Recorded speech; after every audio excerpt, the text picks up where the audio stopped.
ఓం శ్రీకృష్ణ జగద్గురు పరబ్రహ్మణే నమః. ఓం నమో శ్రీ వేదవ్యాసాయ నమః. ఓం మద్గురు శ్రీ పూర్ణానంద స్వామినే నమః. ఓం శుక్లాం భరధరం విష్ణుం శశివర్ణం చతుర్భుజం ప్రసన్నవదనం ధ్యాయేత్ సర్వవిఘ్నోపశాంతయే. ఓం వ్యాసాయ విష్ణురూపాయ వ్యాసరూపాయ విష్ణవే నమో వై బ్రహ్మనిధయే వాసిష్ఠాయ నమో నమః. ఓం నారాయణం నమస్కృత్య నరం చైవ నరోత్తమం దేవీం సరస్వతీం వ్యాసం తతో జయముదీరయే. శ్రీ భగవద్గీత మోక్ష సన్యాస యోగము అంటే సమస్త జీవరాశికి కూడా ఆధారము పరమాత్మ స్వరూపమే అని కదా మనకి స్పష్టంగా అర్థమవుతూ ఉన్నది. అంటే కదలలేనటువంటి జడప్రాయమైన దేహాలు కానీ దృశ్య పదార్థం కానీ చైతన్యం యొక్క ఆ శుద్ధ చైతన్యం యొక్క మరి సాయుధ్యము సాన్నిధ్యము లేకపోతే ఏమైనా చేయగలుగుతుందా? లేదు. జడమైనటువంటి ప్రకృతి ఆ చిద్రూప పరమాత్మ వలన మాత్రమే అది స్పందిస్తూ ఉన్నది. కాబట్టి జీవులైనటువంటి వారు తమ సమస్తానికి కూడా కారణభూతుడైనటువంటి ఆ పరాత్పరుని పట్ల అపారవారమైనటువంటి భక్తి, శ్రద్ధ, నమ్మకము అనేటువంటివి కలిగి ఎల్లప్పుడూ కూడా పరమేశ్వరుని గురించి ఆరాధిస్తూ పరమశ్రేయస్సును పొందాలి. అయితే మనకి దేని చేతైతే ఈ సమస్త ప్రపంచము వ్యాపించబడి ఉన్నదో అది పరమాత్మ స్వరూపమే. అంటే పరమాత్మ సర్వవ్యాపకులై ఉన్నారు కదా. అలా సర్వము వ్యాపించి ఉండడం చేత ఈ ప్రపంచమునందు ఈ యొక్క ప్రపంచము అన్నప్పుడు ఆకాశము, వాయువు, అగ్ని, జలము, పృథ్వులు ఈ ఐదింటి యొక్క కలయికే అంటే కలయిక. ఈ ఐదింటి యొక్క కలయికే ప్రపంచము అంటే పంచభూతాల యొక్క కలయిక ఏదైతే ఉంటుందో అదే ప్రపంచము. ఆ ప్రపంచమున పరమాత్మ లేని చోటు అనేది లేదు కదా. ఎలాగంటే పాలు మొత్తం వెన్నున్నట్లుగానే సర్వము వ్యాపించి ఉన్నారు. పాలల్లో వెన్నను ఒక మూల ఒక ప్రక్కన చూపించలేం. అలాగే ఈ ప్రపంచంలో పరమాత్మని ఆ మూలో ఈ దిక్కును చూపించలేం. అలాగే మరి ప్రతి అణువణువునందు కూడా పరమాత్మే ఉన్నారు. మరి ఎలా గోచరమవుతారు అంటే కేవలము శుద్ధమైన చిత్తము ద్వారా జ్ఞానాన్ని సముపార్జించుకొని జ్ఞాననేత్రము ద్వారా మాత్రమే మరి సమస్తానికి సాక్షి స్వరూపంలో ఉన్నటువంటి పరమాత్మ స్వరూపాన్ని అనుభవ సిద్ధికి తెచ్చుకోవాలి. అందుకే సర్వానికి కూడా సాక్షి మాత్రంగా ఉన్నారు. సమస్తము కూడా చూస్తూనే ఉన్నారు. జీవులు అతని యొక్క సాన్నిధ్యాన్ని సర్వత్రా అనుభూతం చేసుకుంటూ అంటే మనకి పరమాత్మ అనేది ఎక్కడో లేడు, మన ప్రక్కన, మన యందు, మనలోనే మనమే అయి ఉన్నా మనం తెలుసుకోలేకపోవడమే పరమాత్మ అనేది. ఏ యొక్క ఆశ్రమమునందో పుణ్యక్షేత్రమునందో ఆకాశమునందో ఏ యొక్క దిక్కుల చివరలో లేకుంటే ఏ కొండ గుహలలోనో అని భావిస్తాం. కానీ పరమాత్మ సూది మునమోపన సందు లేకుండా సర్వత్రా పీపీలకాది బ్రహ్మ పర్యంతము నిండి నిబిడీకృతమై ఉన్నారు. ఎల్లప్పుడూ కూడా నిత్య నూతన చైతన్య స్రవంతిలా నిత్యోదితమై సదా సర్వత్రా సర్వవ్యాపకమై స్థావర జంగమ రూపంలో కూడా ప్రపంచం యావత్తు ఉన్నది, పరిపూర్ణమై నిండి ఉన్నది పరమాత్మ స్వరూపమే కదా అని చెబుతూ ఆ విధంగా అటువంటి పరమాత్మను మనం ఉన్న ప్రదేశమునందే మన యొక్క చింతనా విధానాలు మన యొక్క సంకల్పాలు విచక్షణతో కూడుకొని ఉన్నప్పుడు మాత్రమే పాపకృత్యాల జోలికి వెళ్ళకుండా ఎల్లవేళలా కూడా సర్వము నిండిన పరమాత్మను ధ్యానించి భక్తి భావముతో కూడుకొని ఉండాలి. అప్పుడు ఆ మనుజుడైనటువంటి వాడు మోక్షాన్ని పొందాలి అన్నప్పుడు ఎటువంటి కర్మను ఆచరించడం ద్వారా ఎలా పొందుతాడు అనేటువంటి సామాన్యుల యొక్క ప్రశ్నకు భగవానుడు సమాధానం చెప్పేశారు. ఏమని? నీవు నీ కర్మ చేసుకోను నాయన, నీకు ఏదైతే యథాప్రాప్తమైనటువంటి పని ఉన్నదో దానినే చేసుకుంటూ దాని ఎందే దైవాన్ని ఆరాధించు ఆ పనిని దైవంగా భావించు. చేసే శ్రమ దైవం అవుతుంది. నీవు సర్వే సమస్తము కూడా ఏదిగా భావిస్తూ ఉన్నావో అది నీవే అయి ఉన్నావు. అలాగే పరమాత్మని స్మరిస్తూ ఉండు. నువ్వు చేసే ప్రతి పని యొక్క ఫలితాన్ని ఆశించకుండా పరమేశ్వరునికే అంకితము అర్పణము చేయు. ఈ విధంగా సకల కర్మల యందు కూడా పరమాత్మనే ఆరాధించు. అలాంటప్పుడు నీవు జ్ఞానసిద్ధిని పొందుతావు. జ్ఞానసిద్ధి ద్వారా మోక్షాన్ని కూడా పొందగలుగుతావు అని కదా మనకు భగవానుడు తెలియజేశారు. అంటే ఈ ప్రకారంగా కర్మను ఎలా చేయాలి? ఈశ్వరార్పణ బుద్ధితో చేసినప్పుడు మాత్రమే చిత్తశుద్ధి అనేది కలుగుతుంది. ఆ చిత్తశుద్ధి ద్వారా అది జ్ఞానం ఉత్పన్నం కావడానికి అవకాశం ఉంటుంది. ఆ జ్ఞానం యొక్క ఆవిర్భావం ఎప్పుడైతే జరిగిందో అదే కదా మోక్షం పొందడానికి కారణమై ఉంటుంది. అలా కాకుండా కేవలం చేసేటువంటి కర్మ పట్ల ఫలితాన్ని ఆశిస్తూ చేసినట్లయితే ఆ కర్మ మోక్షము చెందడానికి, మోక్షం పొందడానికి ఎప్పటికీ కారణము కానేరదు. కాబట్టి కర్మను చేయు, దాని ఫలితాన్ని మాత్రం ఈశ్వరునికి అర్పణ చేయు. ఇదే కదా కర్మ ద్వారా ఈశ్వరుణ్ణి ఆరాధించడం అనేటువంటిది. కర్మ ద్వారా కూడా పరమాత్మను ఆరాధించు అని చెప్పడం ఏమిటి అంటే కర్మ చేయు, కానీ కర్మ ఫలితాన్ని పరమేశ్వరునికి అర్పణం చేయు. ఈ విధంగా చేయటం అంటే దాని పట్ల ఎటువంటి అంచనాలు, కోరికలు, వాసనలు ఇటువంటివేవీ లేకుండా వచ్చిన దానిని నీ యొక్క శరీరానికి ఉపయోగించుకుంటూ కర్మను చేయు. ఆ కర్మ ద్వారా ఎప్పుడైతే దాని మీద ఎటువంటి కోరికలు, ఊహలు, పోహలు లేకుండా చేస్తూ ఉన్నావో పరమాత్మ దృష్టితో చేస్తే అది పరమాత్మను ఆరాధించినట్లే అవుతుంది. కాబట్టి ఏ విధంగా కర్మ ద్వారా పరమాత్మను ఆరాధించినట్టు అవుతుంది. అది భగవంతునికి ఇష్టమైనటువంటి విషయం. అటువంటి ఇష్టమైన నిస్సంకల్ప స్థితిలో చింతనారాహిత్యముతోటి ఫలాభిలాష లేకుండా చేసేటువంటి కర్మలనే ఆచరించు. అదే భగవానునికి ఇష్టము అని కదా చెప్పడం. అంటే కర్మ చేత మోక్షము లభిస్తుందా అని కొందరు అడుగుతారు. అంటే చాలామందికి ఉంటుంది. అదేంటి, దానికి ధ్యానము, జపము, తపము ఇవన్నీ ఎన్నో రకరకాలుగా ఉంటాయి కదా, మరి కేవలము కర్మ చేత మోక్షము లభిస్తుందా అని అడుగుతూ ఉంటారు. అయినా కూడా పరమాత్మ ఏమని చెప్తూ ఉన్నారు? లభిస్తుంది, కానీ దానిని చేయవలసినటువంటి పద్ధతిలో చేసినప్పుడు తప్పనిసరిగా కర్మ చేత మోక్షము లభిస్తుంది అనే కదా తెలియాలి. అదే కదా మనకు పరమాత్మ తెలియజేశారు. అసలు అటువంటి ఆ పద్ధతి ఏమిటి? కర్మ చేస్తే మోక్షం లభిస్తుంది అని చెప్పారు కదా. చెప్పినప్పుడు మరి లభిస్తుంది, కానీ దానిని ఎలా పడితే అలా చేయడం కాదు. దానికి ఒక పద్ధతి ఉన్నది. ఆ కర్మను చేసే పద్ధతి వేరుగా ఉన్నది. ఆ పద్ధతిలో చేస్తే తప్పనిసరిగా ఆ యొక్క మోక్షము అనేది సిద్ధిస్తుంది. ఆ పద్ధతి ఏమిటంటే ఆ కర్మ చేత, అంటే ఎవరైతే తనదైనటువంటి సహజమైన స్వకీయమైన కర్మ చేత భగవంతుణ్ణి అర్చించాల. భగవంతుని యొక్క అర్చన చేస్తూ కర్మను చేయడం అంటే ఫలాపేక్షను వదలడమే, కోరిక లేకుండా చేసేటువంటి కర్మే. అంటే కర్మను ఆచరించి దాని యొక్క ఫలితాన్ని భగవంతునికి అర్పించాలి. అంటే కోరిక లేకుండా చేయాలి, భగవదర్పితంగా కర్మ యొక్క ఆచరణ చేయాలి అనే భావమే. అప్పుడేమవుతుంది? కర్మల చేసినటువంటి దోషాలన్నీ తొలగిపోతాయి. మనం కర్మ చేసేటప్పుడు వ్యవసాయం చేస్తూ ఉన్నాం, దుక్కి దున్నుతూ ఉంటారు, అనేక క్రిమికీటకాదులు చచ్చిపోతాయి.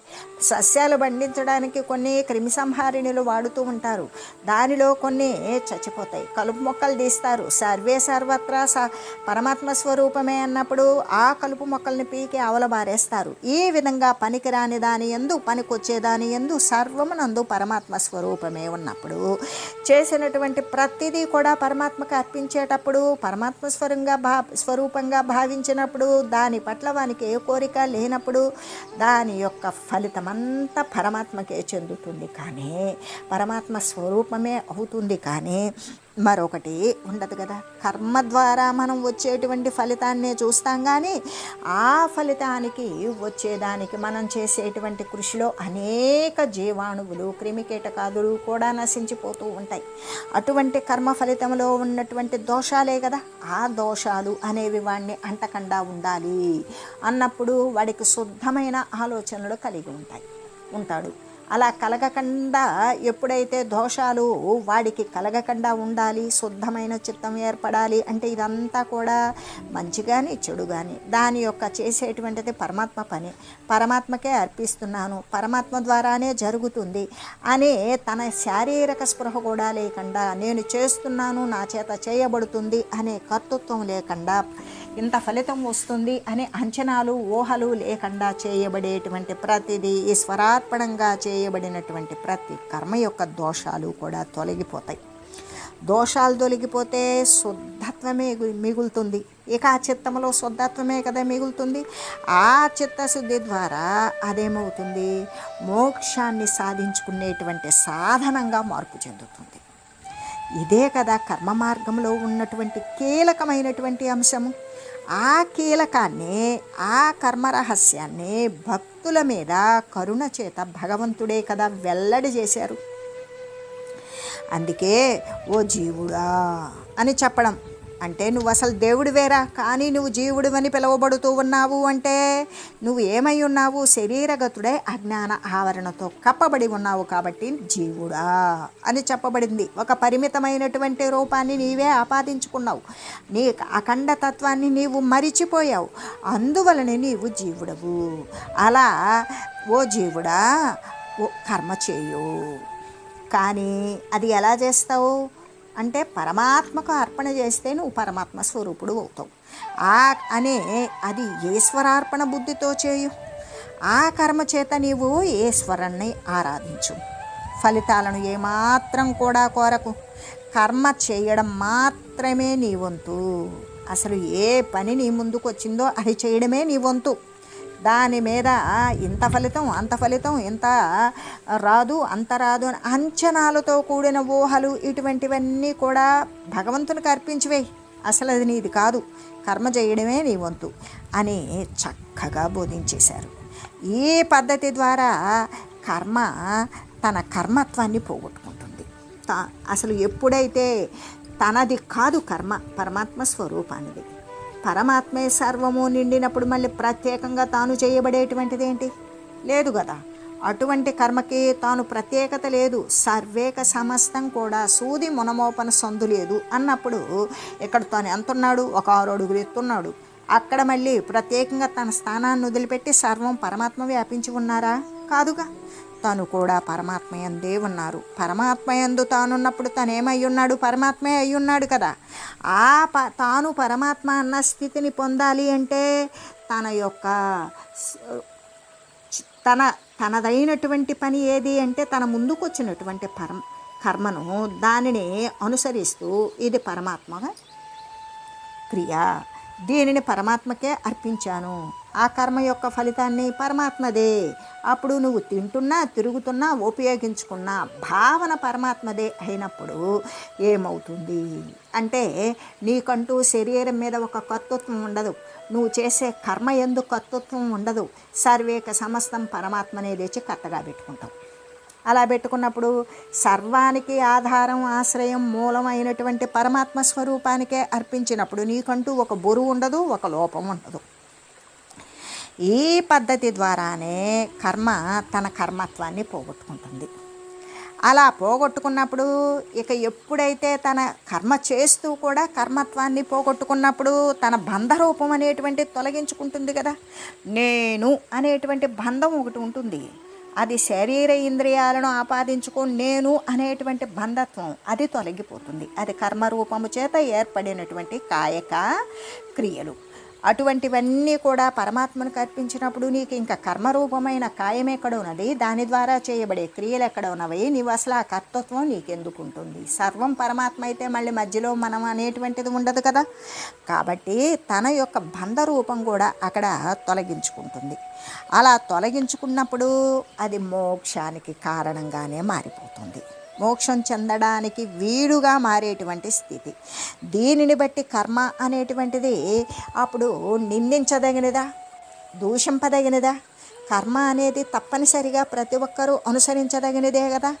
అయితే కర్మ మార్గము మాత్రం నికృష్టం కాదని, కర్మ పద్ధతి, కర్మ మార్గం, కర్మ ప్రకారం మోక్షాన్ని సిద్ధింపజేసుకోవడం అనేటువంటిది అది తక్కువదని, అల్పమని, నికృష్టమైనదని, నీచమైనదని దానిని అనుకోకుండా అది అసలు నికృష్టమైనది కాదు, నీచమైనది, అల్పమైనది కాదు.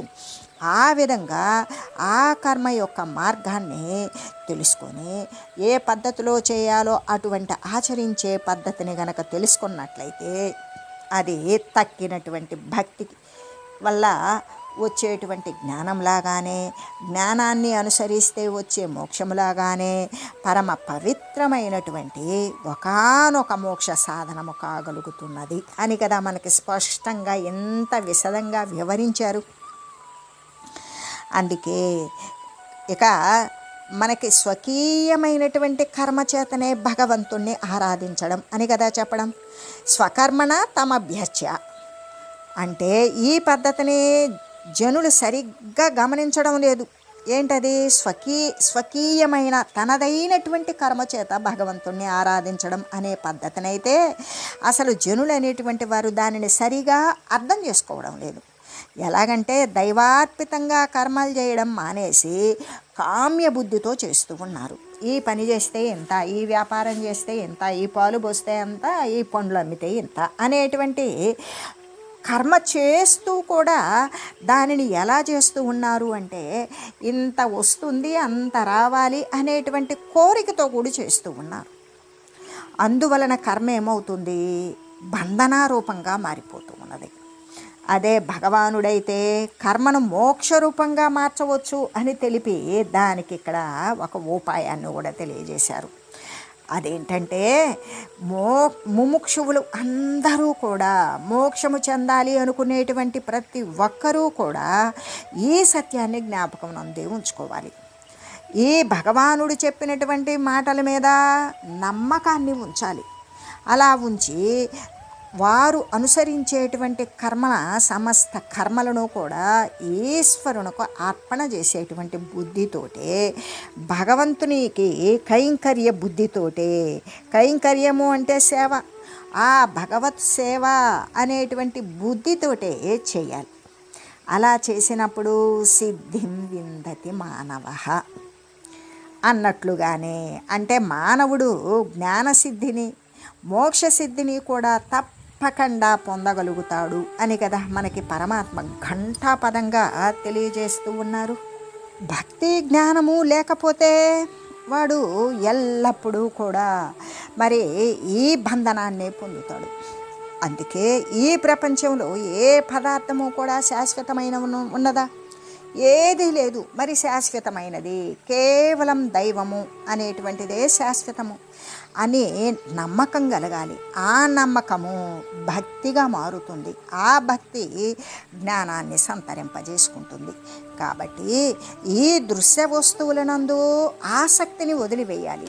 ఎల్లవేళలా కూడా దైవధ్యాన పరాయణుడే అయి ఉండాలి. అలా అయ్యున్నప్పుడు మాత్రమే వానికి అకుంఠితమైనటువంటి చేసే ప్రతి కార్యమునందు కూడా, ప్రతి కర్మమునందు కూడా భగవదర్పణం చేయగలుగుతాడు అని చెబుతూ, మరి ఈ దృశ్య సంబంధమైనటువంటి విషయాలు అశాశ్వతములైనటువంటివి అనేటువంటి విచారణ కూడా తనకి తగినది అయి ఉన్నది.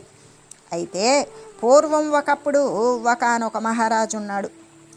ఆయన ప్రపంచంలో అంతవరకు కూడా కని విని ఎరుగనటువంటి అద్భుతమైనటువంటి భవనాన్ని ఒకదాన్ని నిర్మించాలి అనేటువంటి ఆలోచన చేసుకుంటున్నాడు. ఆయన పాలించేటువంటి దేశానికి మొత్తానికి కూడా అధీశుడు కదా, అంటే లోకాధీశుడు కాబట్టి ఆయనకి డబ్బుకి ఏమన్నా కొరత ఉంటుందా? లేదు కదా. కావలసినటువంటి ధనాన్ని ఖర్చు పెట్టాడు. చక్కగా ఎంతో ధనాన్ని వెచ్చించి గొప్ప గొప్ప శిల్పులను రప్పించాడు. కొన్ని సంవత్సరాలు తదేక దీక్షతో పని చేయించాడు. చిట్ట చివరకు అతి సుందరమైనటువంటి రాజభవనాన్ని తయారు చేయించాడు. చూసినటువంటి వారికి కండ్లు మిరిమిట్లు గలుపుతున్నాయి. విశాలమైన గదులు, ధగధగ మెరుస్తూ ఉన్న రత్నకాంతులు, గోపురాలు, అందాన్ని చిందిస్తూ ఉన్నటువంటి దీప ప్రభలు అంటే ప్రకాశాలు, దీపాలు కూడా ఏర్పాటు చేశారు. అంత అందమైన. ఇక ఇన్ని మాటలు వర్ణించుకొని చెప్పుకోవడం ఎందుకులే కానీ దేవేంద్రుని వైభవాన్ని కూడా తిరస్కరించేటట్లుగా కనబడుతూ ఉన్నది రాజుగారు నిర్మింపజేసినటువంటి ఆ యొక్క ఆ భవ్యమైనటువంటి భవన ప్రాసాదం. అయితే దాని నిర్మాణం అంతా కూడా పూర్తి అయిపోయింది. అనేకులు కష్టపడ్డారు. కొన్ని సంవత్సరాలకి పూర్తి అయింది. తర్వాత సాంప్రదాయ ప్రకారంగా ఒక మంచి రోజున గృహప్రవేశం అనేటువంటిది ఏర్పాటు చేశారు. ఆ శుభకరమైనటువంటి ముహూర్తానికి వేల కొలది బ్రాహ్మణులు, ఇంకా అనేక ఉత్తములు, రాజ ప్రముఖులు, ఇంకా వాణిజ్య అంటే ఇప్పుడు వర్తకులు కూడా ఉంటారు కదా, వర్తక శ్రేష్ఠులు, ఇంకా కూడా ఆ యొక్క పని చేయించడానికి ప్లాన్లు ఇచ్చినటువంటి ఇంజనీర్లు, శిల్పులు చాలామంది కూడా ఆహ్వానింపబడ్డారు. గృహప్రవేశం యొక్క ముహూర్తం అనేది దగ్గర పడింది. భవనంలో ఇక మధ్య భాగం అంతా ఆహ్వానింపబడినటువంటి ఆహుతుల చేత కిటకిటలాడిపోతోంది. విఘ్నేశ్వర పూజ అయిపోయింది. నవగ్రహ ఆరాధన అయిపోయింది. ఇక హోమము అర్చన పూర్తి అయింది. అప్పుడు ఆ సభ మధ్యలో మహారాజు లేచాడు, నిలబడ్డాడు. సభ్యులందరినీ సంబోధించి ఇలా పలికాడు. ఏమంటున్నాడంటే, ఓ పుణ్యాత్ములారా, ఈ గొప్పదైనటువంటి భవనాన్ని ఎంతో ధనం వెచ్చించి శ్రమ చేయించి నిర్మింపజేశాను.